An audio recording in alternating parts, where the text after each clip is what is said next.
ஓம் சாந்தி. October 31, 2025. காலை முரளி பாப்தாதா மதுபன். சாராம்சம். இனிய குழந்தைகளே, நீங்களே மறைமுகமான ஆன்மீக மீட்பு படையினர். நீங்கள் முழு உலகையும் மீட்டெடுப்பதுடன் மூழ்குகின்ற படகுகளையும் அக்கறை சேர்க்க வேண்டும். கேள்வி: முழு கல்பத்திலும் இல்லாத எந்த பல்கலைக்கழகத்தை தந்தை சங்கம யுகத்தில் திறக்கின்றார்? பதில்: ஓர் ராஜ்யத்தை அடைவதற்காக கற்பதற்கு தந்தை சங்கம யுகத்திலேயே இறை தந்தையின் பல்கலைக்கழகத்தையும் கல்லூரியையும் திறக்கின்றார். அத்தகைய பல்கலைக்கழகம் முழு சக்கரத்திலும் வேறு எப்பொழுதும் திறக்கப்பட மாட்டாது.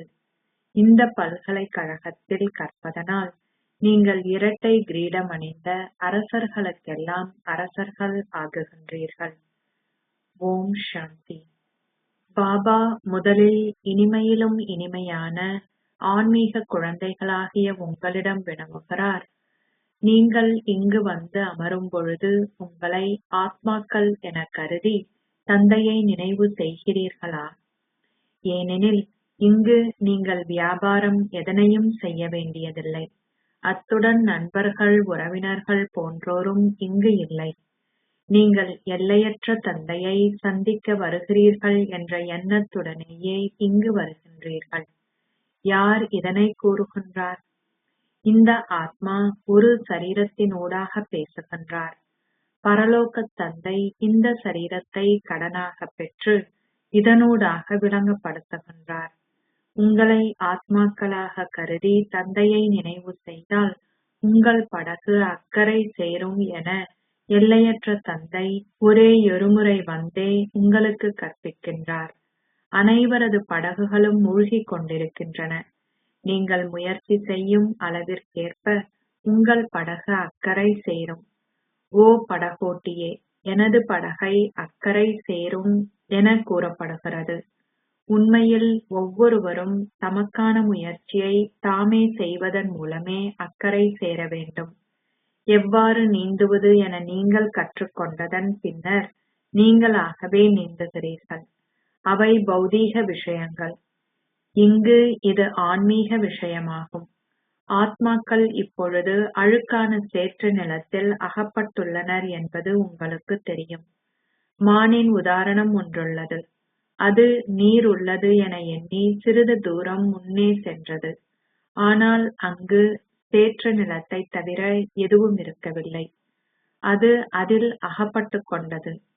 சில சமயங்களில் நீராவி கப்பல்கள் அல்லது கார்கள் கூட சேற்றில் சிக்குவதுண்டு. பின்னர் அவை மீட்கப்பட வேண்டும். அவர்கள் மீட்பு படையினர். நீங்கள் ஆன்மீக சேனையினர். அனைவரும் முழுமையாக மாயையின் சேற்றில் சிக்கியுள்ளார்கள் என்பது உங்களுக்கு தெரியும். இது மாயையின் சேற்று நிலம் என அழைக்கப்படுகிறது. அதிலிருந்து எவ்வாறு உங்களை நீங்கள் அகற்ற முடியும் என தந்தை வந்து உங்களுக்கு விளங்கப்படுத்துகின்றார். அவர் உங்களை மீட்கிறார். இங்கு ஒருவருக்கு இன்னொருவரது உதவி தேவைப்படும். இங்கு ஆத்மாக்கள் சேற்றில் சிக்கியுள்ளனர். அதிலிருந்து வெளியேறுவதற்கான வழியை தந்தை உங்களுக்கு காட்டுகிறார். பின்னர் நீங்களும் இப்பாதையை ஏனையோருக்கு காட்ட முடியும். நீங்கள் உங்களது படகை எவ்வாறு நச்சுக்கடலிலிருந்து பார்க்கடலுக்கு எடுத்து செல்வது என பார்த்து பின்னர் ஏனையோருக்கும் இப்பாதையை காட்ட வேண்டும். சத்திய யுகமே சந்தோஷ கடல் என்ற அர்த்தத்தை உடைய பார்க்கடல் என அழைக்கப்படுகிறது. இங்கு இதுவே துன்பக் கடலாகும். ராவணன் துன்பக் கடலில் உங்களை மூழ்க செய்கிறான். தந்தை வந்து உங்களை சந்தோஷ கடலுக்கு அழைத்து செல்கிறார். நீங்கள் ஆன்மீக மீட்பு படையினர் எனவும் அழைக்கப்படுகின்றீர்கள். நீங்கள் ஸ்ரீமத்திற்கேற்ப அனைவருக்கும் பாதையை காட்டுகின்றீர்கள். நீங்கள் அனைவருக்கும் இரு தந்தையர்களை பற்றி விளங்கப்படுத்துகிறீர்கள். ஒருவர் லௌகிக்க தந்தையும் மற்றவர் எல்லையற்ற தந்தையும் ஆவர். அனைவருக்கும் லௌகிக்க தந்தையர் உள்ள பொழுதும் அவர்கள் பரலோக தந்தையை நினைவு செய்கின்றனர். எவ்வாறாயினும் எவருக்கும் அவரை தெரியாது. பாபா எவரையும் அவதூறு செய்யவில்லை. ஆனால் நாடகத்தின் ரகசியங்களை விளங்கப்படுத்துகிறார். இதை விளங்கப்படுத்துவதற்காகவே அவர் கூறுகிறார், இந்நேரத்தில் மனிதர்கள் அனைவரும் 5 விகாரங்கள் என்ற புதை மணலில் முற்றாகவே சிக்கொண்டுள்ளனர்.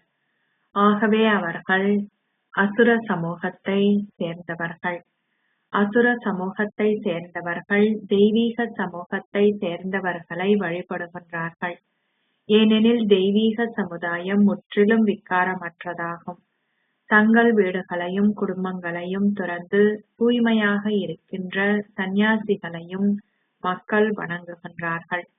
எவ்வாறாயினும் தேவர்களுக்கும் சந்நியாசிகளுக்கும் இடையில் பகலுக்கும் இரவிற்குமான வேறுபாடு உள்ளது. தேவர்கள் யோக சக்தியின் மூலமே பிறப்பெடுக்கின்றனர். எவருக்கும் இவ்விஷயங்கள் தெரியாது. அனைவரும் கூறுகின்றனர், கடவுளின் வழிமுறைகள் முற்றிலும் தனித்துவமானவை. கடவுளின் ஆழத்தை எவரும் அடைய முடியாது. ஈஸ்வர் அல்லது கடவுள் என கூறுவதனால் அந்தளவு அன்பை உங்களால் அனுபவம் செய்ய முடியாது. அனைத்திலும் சிறந்த வார்த்தை தந்தை என்பதாகும். மனிதர்களுக்கு எல்லையற்ற தந்தையை தெரியாது.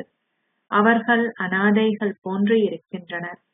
மனிதர்கள் என்ன கூறுகின்றார்கள் என்றும் கடவுள் என்ன கூறுகிறார் என்பதையும் விமர்சிக்கும் சஞ்சிகை ஒன்று வெளியிடப்பட்டுள்ளது. தந்தை எவரையும் அவதூறு செய்யவில்லை. அவர் குழந்தைகளுக்கு விளங்கப்படுத்துகிறார். ஏனெனில் அவர் அனைவர் பற்றியும் அறிவார்.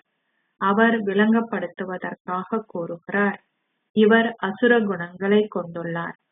அவர்கள் தொடர்ந்தும் தமக்குள் சண்டையிடுகின்றனர். இங்கு சண்டையிடுவதற்கான அவசியமில்லை. அது கௌரவர்களது சமூகமாகும். அதாவது அது அசுர சமுதாயம். இது தெய்வீக சமுதாயம். தந்தை விளங்கப்படுத்துகிறார், முக்தியையும் ஜீவன் முக்தியையும் பெறுவதற்கு மனிதர்களுக்கு ராஜயோகத்தை கற்பிப்பது அசாத்தியமானதாகும். இந்நேரத்திலேயே தந்தை வந்து ஆத்மாக்களாகிய உங்களுக்கு கற்பிக்கின்றார். சரீர உணர்வுடையவர்களுக்கும் ஆத்ம உணர்வுடையவர்களுக்கும் இடையில் எவ்வளவு வேறுபாடு உள்ளது என பாருங்கள். சரீர உணர்வின் காரணமாகவே நீங்கள் கீழே வீழ்கிறீர்கள். தந்தை ஒரு தடவை மாத்திரம் வந்து உங்களை ஆத்ம உணர்வுடையவர்கள் ஆக்குகின்றார். சத்திய யுகத்தில் நீங்கள் சரீர உறவுகளை கொண்டிருக்க மாட்டீர்கள் என்றல்ல.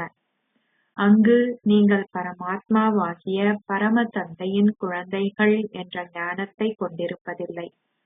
இந்த நேரத்தில் மாத்திரமே நீங்கள் இந்த ஞானத்தை பெறுகிறீர்கள்.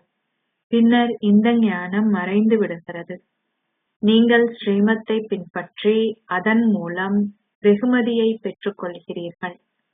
தந்தை உங்களுக்கு ராஜயோகம் கற்பிப்பதற்காகவே வருகின்றார். இதனை போன்றதொரு கல்வி வேறொன்றும் இல்லை. சத்திய யுகத்தில் இரட்டை கிரீடம் அணிந்த அரசர்கள் இருந்தார்கள்.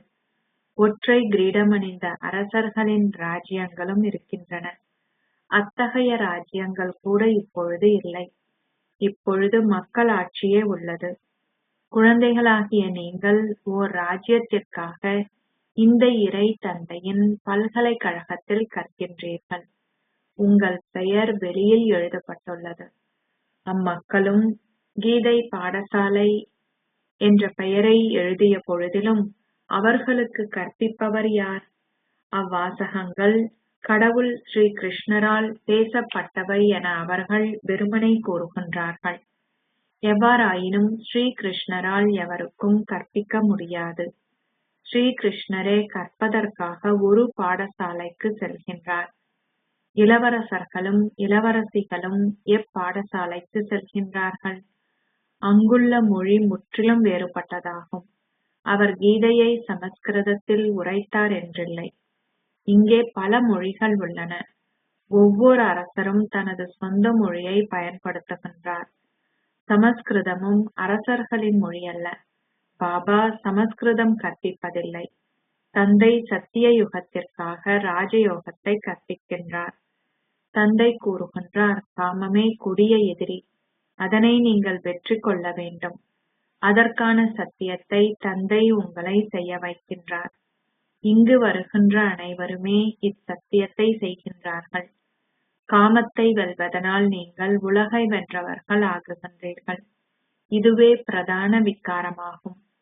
துவாபர யுகத்திலிருந்தே, அதாவது பாவ பாதையின் ஆரம்பம் முதலே இவ்வன்முறை தொடர்ந்துள்ளது. தேவர்கள் எவ்வாறு பாவ பாதையில் வீழ்ந்தார்கள் என்பதை காட்டுகின்ற ஒரு ஆலயமும் உள்ளது. அங்கே அவர்கள் பல அவலட்சணமான விக்கிரகங்களை உருவாக்கியுள்ளார்கள். ஆனால் அத்தேவர்கள் எப்பொழுது பாவ பாதையில் வீழ்ந்தார்கள் என்பதை காட்டுகின்ற திகதியோ நேரமோ கிடையாது. அவர்கள் காமச்சிதையில் அமர்ந்ததால் அவலட்சணமாகினார்கள் என்பதை அது நிரூபிக்கின்றது. அவர்களின் பெயர்களும் ரூபங்களும் மாற்றமடைந்தன. காமச்சிதையில் அமர்ந்ததால் அவர்கள் கலியுகத்தினர் ஆகினார்கள். பஞ்ச தத்துவங்களும் இப்பொழுது தமோ பிரதானாக உள்ளன. ஆகையாலேயே இங்கு உருவாக்கப்படுகின்ற சரீரங்களும் தமோ பிரதானாக உள்ளன. அவை பிறந்த கணம் முதல் அவை அனைத்தும் பல்வேறு வடிவங்களை கொண்டிருக்கின்றன. அங்கே அனைவரது சரீரமும் மிகவும் அழகாக உள்ளது. இப்பொழுது அனைத்தும் தமோபிரதான் என்பதால் சரீரங்களும் அவ்வாறுள்ளன. மக்கள் கடவுளை ஈஸ்வரன், பிரபு என பல பெயர்களினால் நினைவு செய்கின்றார்கள். ஆனால் அந்த அப்பாவிகளுக்கு எதுவும் தெரியாது. ஆத்மாக்கள் தமது தந்தையை நினைவு செய்து, ஓ பாபா, வந்து எங்களுக்கு அமைதியை தாருங்கள் என கூறுகின்றார்கள். இங்கே உங்கள் பௌதீக அங்கங்களினால் உங்கள் பாகங்களை நீங்கள் நடிக்கின்றீர்கள். ஆகையால் உங்களால் இங்கே எவ்வாறு அமைதியை அனுபவம் செய்ய முடியும்? லக்ஷ்மி நாராயணனின் ராஜ்யம் இருந்த பொழுது உலகில் அமைதி நிலவியது. எனினும் சக்கரத்தின் கால எல்லை 100,000கணக்கான ஆண்டுகள் என குறிப்பிடப்பட்டிருப்பதால் அப்பாவி மனிதர்களினால் எவ்வாறு புரிந்து கொள்ள முடியும்? தேவர்களின் ராஜ்யம் இருந்த பொழுது ஒரேயொரு ராஜ்யமும் ஒரேயொரு தர்மமே இருந்தன. வேறு எத்தேசத்தையிட்டும் ஒரேயொரு ராஜ்யமும் ஒரேயொரு தர்மமும் உள்ளன என்று கூற முடியாது. இங்கே ஆத்மாக்கள் ஒரேயொரு ராஜ்யத்தை வேண்டுகின்றார்கள். நாங்கள் இப்பொழுது அந்த ஒரேயொரு ராஜ்யத்தையே ஸ்தாபிக்கின்றோம் என்பதை ஆத்மாக்களாகிய நீங்கள் அறிவீர்கள். அங்கே முழு உலகிற்கும் நாங்களே அதிபதிகளாக இருப்போம். தந்தை எங்களுக்கு அனைத்தையும் கொடுத்துள்ளார். அந்த ராஜ்யத்தை எவராலும் எங்களிடமிருந்து அபகரிக்க முடியாது. நாங்கள் முழு உலகிற்கும் அதிபதிகள் ஆகுகின்றோம். சூட்சும உலகமும் அசரீர உலகமும் இந்த பௌதீக உலகின் பகுதிகள் அல்ல. இந்த உலக சக்கரம் இங்கு மாத்திரமே சுழல்கின்றது. படைப்பவரான தந்தை மாத்திரமே இதனை அறிவார். அவர் படைப்பை படைக்கின்றார் என்றில்லை. தந்தை சங்கம யுகத்தில் பழைய உலகை மீண்டும் புதிய உலகமாக மாற்றவே வருகின்றார். பாபா தொலைதூரத்திலிருந்து வந்துள்ளார். புதிய உலகம் உங்களுக்காக உருவாக்கப்படுகிறது என நீங்கள் அறிவீர்கள். பாபா ஆத்மாக்களாகிய எங்களை அலங்கரிக்கின்றார். அத்துடன் உங்கள் சரீரங்களும் அலங்கரிக்கப்படும். ஆத்மாக்களாகிய நீங்கள் தூய்மையாகும் பொழுது சதோபிரதான் சரீரங்களை பெறுவீர்கள். சரீரங்கள் சதோபிரதான் தத்துவங்களினால் உருவாக்கப்படும். அவர்கள் சதோபிரதான் சரீரங்களையே கொண்டிருக்கின்றார்கள். அவர்கள் இயற்கையாகவே அழகாக இருக்கின்றார்கள். சமயமே சக்தி என்று கூறப்படுகின்றது. அவர்கள் எங்கிருந்து சக்தியை பெற்றுக் கொண்டார்கள்? தேவ தர்மத்திலிருந்தே நீங்கள் சக்தியை பெறுகின்றீர்கள். தேவர்கள் மாத்திரமே முழு உலகிற்கும் அதிபதிகள் ஆகுகின்றார்கள். வேறு எவரும் உலக அதிபதி ஆகுவதில்லை. நீங்கள் அதிகளவு சக்தியை பெறுகின்றீர்கள். சிவபாபா பிரம்மாவின் மூலம் ஆதி சனாதன தேவ தேவியரின் தர்மத்தை ஸ்தாபிக்கின்றார் என்று எழுதப்பட்டுள்ளது. இவ்வுலகில் உள்ள வேறு எவருக்கும் இவ்விஷயங்கள் தெரியாது. தந்தை கூறுகின்றார், நான் பிராமண குலத்தை ஸ்தாபித்த பின்னர் அவர்களை சூரிய வம்சத்திற்கு அழைத்து செல்கின்றேன். நன்றாக கற்பவர்கள் சித்தியடைந்து சூரிய வம்சத்திற்கு செல்வார்கள். அனைத்தும் இந்த ஞானத்தின் விஷயமாகும். அம்மக்கள் பௌதீக அம்பு, வில்லு, ஆயுதங்கள் போன்றவற்றை சித்தரித்துள்ளார்கள். அவர்கள் எவ்வாறு வில்லையும் அம்பையும் செலுத்துவது என கற்கின்றார்கள். குழந்தைகளுக்கும் எவ்வாறு துப்பாக்கியால் சுடுவது என அவர்கள் கற்பிக்கின்றார்கள். உங்களுடையது யோக அம்பாகும். தந்தை கூறுகின்றார், சதா என்னை மாத்திரமே நினைவு செய்தால் உங்கள் பாவங்கள் அழிக்கப்படும். வன்முறை என்ற கேள்விக்கு இடமில்லை. உங்கள் கல்வி மறைமுகமானது. நீங்கள் ஆன்மீக மீட்பு படையினர் ஆவீர்கள். ஆன்மீக படை என்றால் என்ன என்பதை எவரும் அறியார். நீங்கள் மறைமுகமான ஆன்மீக மீட்பு படையினர். நீங்கள் முழு உலகையும் மீட்கின்றீர்கள்.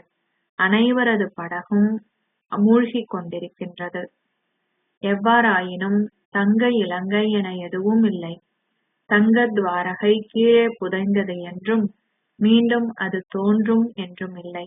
இல்லை, துவாரகையில் அவர்களின் ராஜ்யமே இருந்தது. ஆனால் அது சத்திய யுகத்தையே குறிக்கின்றது. சத்தியயுக அரசர்களின் ஆடைகள் திரேதாயுக அரசர்களின் ஆடைகளிலிருந்து வேறுபட்டவை. அவர்கள் வேறுபட்ட ஆடைகளையும் பழக்க வழக்கங்களையும் கொண்டிருக்கின்றார்கள்.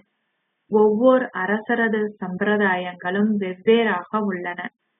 சத்திய யுகம் என்ற பெயரை கேட்டாலே இதயம் சந்தோஷம் அடைகின்றது. மக்கள் ஸ்வர்க்கம், வைகுந்தம் என பேசினாலும் அவர்களுக்கு எதுவும் தெரியாது. இந்த தில்வாலா ஆலயமே பிரதான விஷயமாகும். இது உங்களுடைய மிக சரியான ஞாபகார்த்தமாகும். மாதிரி உருக்கள் எப்பொழுதும் சரியானவை. இது முழுமையாகவே மிக சரியானதொரு மாதிரியுரு ஆகும். சிவபாபாவும் ஆதி தேவரும் உள்ளார்கள். மேலே கூரையில் ஸ்வர்க்கம் சித்தரிக்கப்பட்டுள்ளது. அவர்கள் சிவபாபாவை காண்பிப்பதால் அங்கு அவரது ரதமும் இருக்கும். அங்கு ஆதி தேவர் அமர்ந்திருக்கிறார். இது சிவபாபாவின் ரதம் என்பதை வேறு எவரும் புரிந்து கொள்வதில்லை. மகாவீரரே ராஜ்யத்தை அடைபவர். எவ்வாறு ஆத்மாக்கள் வலிமையை பெறுகிறார்கள் என்பதை இப்பொழுது நீங்கள் புரிந்து கொள்கிறீர்கள். உங்களை ஆத்மாக்கள் என மீண்டும் மீண்டும் கருதுங்கள். ஆத்மாவாகிய நான் சதோ பிரதானாக இருந்த பொழுது தூய்மையாக இருந்தேன். அமைதி தாமத்திலும் சந்தோஷ தாமத்திலும் நிச்சயமாக ஆத்மாக்கள் தூய்மையாக இருக்கிறார்கள். இப்பொழுது இவை அனைத்தும் உங்கள் புத்தியில் பிரவேசிக்கின்றன. இது அத்தகையதொரு இலகுவான விஷயம். சத்திய யுகத்தில் பாரதம் தூய்மையாக இருந்தது. அங்கு தூய்மையற்ற ஆத்மாக்களால் இருக்க முடியாது. எவ்வாறு இத்தூய்மையற்ற ஆத்மாக்கள் அனைவராலும் வீடு திரும்ப முடியும்? அவர்கள் வீடு திரும்ப முன்னர் நிச்சயமாக தூய்மையாக வேண்டும். உலகம் தீ மூட்டப்படும் பொழுது ஆத்மாக்கள் அனைவரும் வீடு திரும்புவார்கள். அவர்களுடைய சரீரங்கள் இங்கு இருக்கும். இச்சின்னங்கள் அனைத்தும் உள்ளன. போலிகாவின் அர்த்தத்தை எவரும் புரிந்து கொள்வதில்லை. அந்த தீயில் முழு உலகும் அர்ப்பணிக்கப்பட உள்ளது. இந்த ஞானமே இந்த யாகமாகும். அவர்கள் ஞானம் என்ற வார்த்தையை அகற்றிவிட்டு அதை உருத்திர யாகமென அழைக்கிறார்கள். உண்மையில் இதுவே உருத்திர ஞான யாகமாகும். இது பிராமணர்களாகிய உங்களால் உருவாக்கப்பட்டது. நீங்களே உண்மையான பிராமணர்கள். நீங்கள் அனைவரும் பிரஜாபிதா பிரம்மாவின் குழந்தைகள். இதனூடாகவே மனித உலகம் உருவாக்கப்பட்டது. பிரம்மா முப்பாட்டனார் என அழைக்கப்படுகிறார்.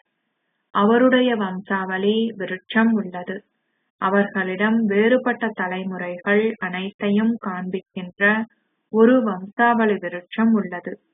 அசரீரி உலகில் ஓர் அழுக்கான முறையில் ஆத்மாக்களின் வம்சாவளி விருட்சம் உள்ளது என்பது உங்கள் புத்தியில் உள்ளது. சிவபாபாவும் பின்னர் பிரம்மா, விஷ்ணு, சங்கரரும் பின்னர் லக்ஷ்மி நாராயணன் போன்றோரும் உள்ளார்கள். இதுவே மனிதர்களின் வம்சாவளி விருட்சம் ஆகும். அச்சா, இனிமையிலும் இனிமையான அன்புக்குரிய, எப்போதோ தொலைந்து இப்போது கண்டுபிடிக்கப்பட்டிருக்கும் குழந்தைகளுக்கு உங்கள் தாய் தந்தையாக இருக்கும் பாப்தாதாவின் அன்பும் நினைவுகளும் காலை வந்தனங்களும். ஆன்மீக தந்தை ஆன்மீக குழந்தைகளுக்கு நமஸ்தே சொல்கிறார். ஆன்மீக குழந்தைகள் ஆன்மீக தந்தைக்கு நமஸ்தே சொல்கின்றனர். தாரணைக்கான சாராம்சம். 1. நீங்கள் ஆன்மீக மீட்பு படையினராகி உங்களுக்கும் பிறருக்கும் இச்சரியான பாதையை காட்டுங்கள். நச்சுக்கடலிலிருந்து முழு உலகையும் மீட்பதற்கு தந்தையின் முழுமையான உதவியாளர்கள் ஆகுங்கள். 2. இந்த ஞானத்தின் மூலமும் யோகத்தின் மூலமும் தூய்மையாகி சரீரத்தை அன்றி ஆத்மாவை அலங்கரியுங்கள். ஆத்மாக்கள் தூய்மையாகும் பொழுது இயல்பாகவே அவர்களின் சரீரங்கள் அலங்கரிக்கப்படுகின்றன. ஆசீர்வாதம். உங்கள் புத்தியில் நம்பிக்கை கொண்டிருந்து ஒவ்வொரு கணமும் தந்தையின் உதவியை அனுபவம் செய்வதனால் எதிலிருந்தும் ஒதுங்கி செல்வதற்கு பதிலாக வெற்றியாளராகுவீர்களாக. வெற்றியாளர்கள் என்ற ஆசீர்வாதத்தை பெற்ற ஆத்மாக்கள் ஒவ்வொரு கணமும் தாம் உதவியை பெறுகின்ற அனுபவத்தை கொண்டிருக்கிறார்கள். அவர்கள் தமது மனதில் தாம் ஆதரவற்றவர்கள் என்ற எண்ணத்தையோ தனித்திருப்பவர்கள் என்ற எண்ணத்தையோ சற்றேனும் கொண்டிருப்பதில்லை. அவர்கள் என்றுமே கவலையாகவோ எல்லைக்குட்பட்ட தற்காலிக ஆர்வமின்மையை கொண்டிருப்பவர்களாகவோ இருப்பதில்லை. அவர்கள் எந்த ஒரு பணியிலிருந்தோ பிரச்சனையிலிருந்தோ நபர்களிடமிருந்தோ என்றுமே ஒதுங்கி இருப்பதில்லை. ஆனால் ஒவ்வொரு செயலை செய்யும் போதும் அனைத்திற்கும் முகம் கொடுக்கும் போதும் அவர்கள் ஒத்துழைப்பவர்களாக இருப்பதுடன் எல்லையற்ற ஆர்வமின்மையின் மனோபாவத்தையும் கொண்டிருக்கிறார்கள். ஸ்லோகம். ஒரேயொரு தந்தையின் சகவாசத்தில் நிலைத்திருந்து அவரை உங்கள் சகபாடியாக ஆக்குங்கள். அவ்யக்த சமிக்கை. யோக சக்திகளுடன் உங்கள் மனதால் உங்களுடனும் மற்றவர்களுடனும் பரிசோதனை செய்யுங்கள். அதியுச்ச மேலான ஸ்திதியில் ஸ்திரமாக இருப்பதற்கு உங்கள் தெய்வீக புத்தி என்ற வாகனத்தை பயன்படுத்துங்கள். அவ்யக்த உலகவாசியாகவிருந்து நல்லாசிகள் மற்றும் தூய உணர்வுகளின் ஒத்துழைப்பு அலைகளை ஆத்மாக்கள் அனைவர் மீதும் பரவ செய்யுங்கள். யோக பரிசோதனையுடன் சந்தோஷமற்ற அமைதியற்ற ஆத்மாக்களுக்கு அமைதியினதும் சக்தியினதும் சாக்காஷை வழங்குங்கள். ஓம் சாந்தி.